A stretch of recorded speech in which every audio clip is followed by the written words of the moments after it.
Our world is full of lots of information. From your music playlist to your mobile phone contents, from your saved computer games to the details on your Facebook profile, from the information stored by your school to the data stored by your doctor.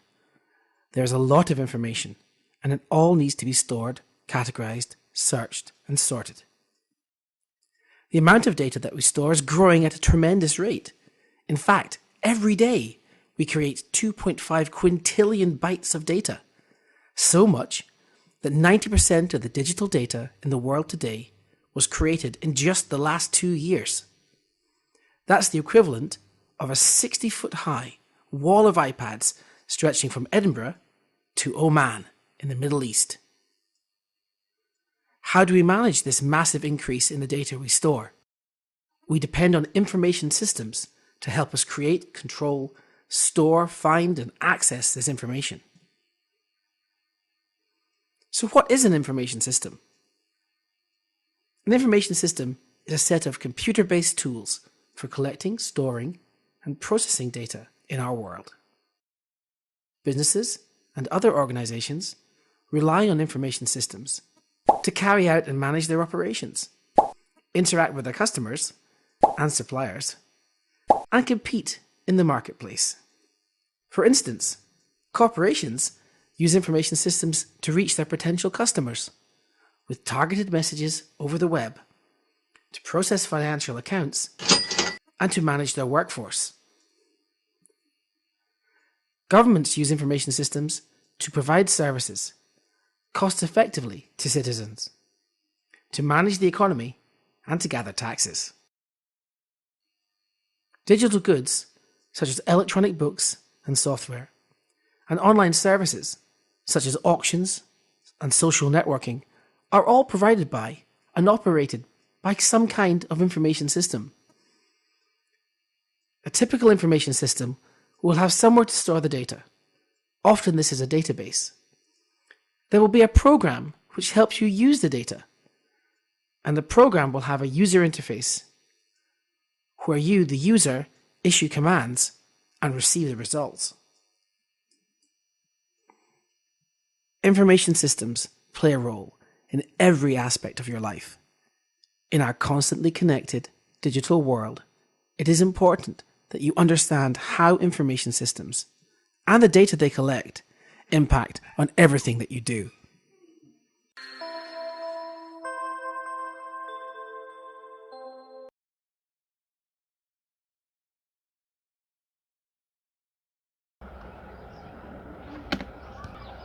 Ya baik, Assalamualaikum warahmatullahi wabarakatuh. Selamat pagi. Sebelumnya, dalam video kali ini, izin memperkenalkan diri. Nama saya Ujang Arifin, NPM 1841408, kelas SIP. Langsung saja ke pembahasannya. Nah, baik. 8 komponen arsitektur sistem informasi.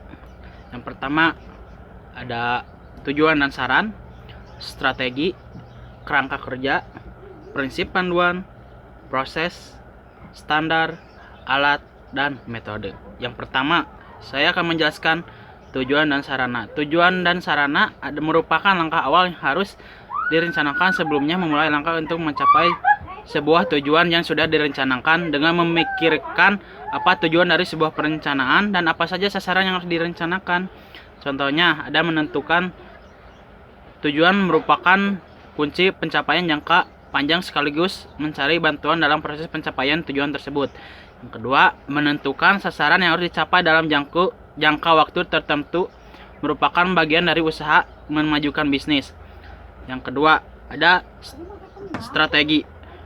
Strategi perusahaan menjadi rencana sistem informasi arsitektur IT berdasarkan strategi perusahaan yang pertama, strategi bisnis perusahaan mencakup visi dan misi dan tujuan. Lalu yang kedua, IT, strategi perencanaan arsitektur dan infrastruktur perusahaan. Yang ketiga, ada strategi informasi teknologi, mengetahui dan mengikuti perkembangan teknologi. Yang ketiga, ada prinsip ada kerangka kerja. Dalam mengembangkan arsitektur sistem informasi, kerangka kerja merupakan bagian penting dalam pengembangan bisnis. Antara lain ada memberikan masukan perusahaan mengenai bagaimana cara mensinkronasikan antara program kerja perusahaan dan kebutuhan informasi yang diperlukan. Yang kedua, memberikan kontribusi terhadap pengembangan ilmu pengetahuan dan teknologi. Yang keempat, masuk prinsip panduan. Prinsip panduan dibentuk menentukan hasil akhir dari tujuan dan sarana yang dibuat untuk mencapai sebuah tujuan. Dipersiapkan dalam rangka memenuhi kriteria sebagai berikut. 1. Ada aktivitas institusi atau perusahaan yang terselenggara meskipun terjadi gangguan sistem. Yang kedua, ada pengembangan aplikasi yang standar dapat digunakan di seluruh unit lebih baik daripada pengembangan aplikasi yang sama untuk beberapa organisasi sehingga dapat mencegah terjadinya duplikasi aplikasi. Masuk ke arsitektur proses. Proses bisnis dan kelas data proses bisa didefinisikan sebagai satu keterkaitan yang secara logis. Keputusan dalam kegiatan dibutuhkan untuk mengelola sumber daya bisnis. Antara lain ada sistem informasi yang sebagian besar independen terhadap perubahan organisasi. Yang kedua ada pemahaman tentang bagaimana menyelesaikan bisnis yang ada di institusi secara keseluruhan dengan mengacu pada misi dan visi dan tujuan. Yang ketiga, ada suatu dasar untuk mendefinisikan yang diperlukan arsitektur menentukan ruang lingkup. Yang keempat, suatu dasar untuk memisahkan perencanaan strategis dan manajemen proses mengendalikan dari proses pengendalian operasional di perusahaan. Masuk ke 6, ada standar.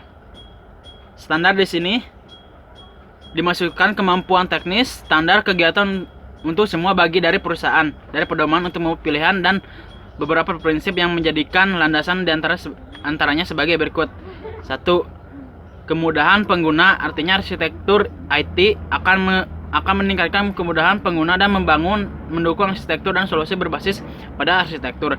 Yang kedua, satu titik pandangan dalam hal ini arsitektur IT akan memungkinkan secara konsisten.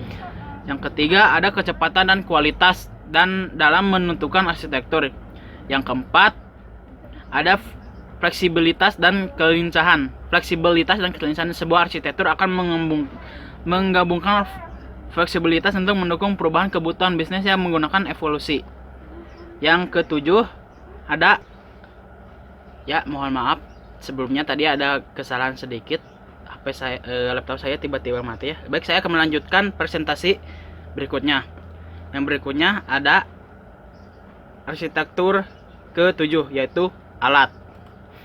Nah, alat di sini maksudnya adalah tata kelola IT atau salah satu tools yang digunakan untuk membangun keselarasan strategi bisnis dengan teknologi informasi yang menyediakan pendekatan sistematis untuk mengelola aset, sistem, dan informasi serta mengarahkan kebutuhan strategis bisnis dengan perencanaan tata kelola IT. Selanjutnya ada menampilkan semua isi informasi. Yang bermaksud di sini adalah semua informasi yang tentang bisnis itu dapat diinformasikan untuk memenuhi kebutuhan pengembangan sebuah perusahaan. Yang maksudnya di sini adalah seperti informasi bahwa yang trendy saat ini itu apa dan dapat dikembangkan oleh perusahaan tersebut. Selanjutnya ada metode. Metode di sini dimaksudkan adalah sebuah metode kumpulan arsitek terstruktur dan dari teknis dan langkah proses untuk membuat dan memelihara sebuah enterprise, dan metode biasanya dijelaskan sebagai tahapan dari sebuah siklus hidup arsitektur.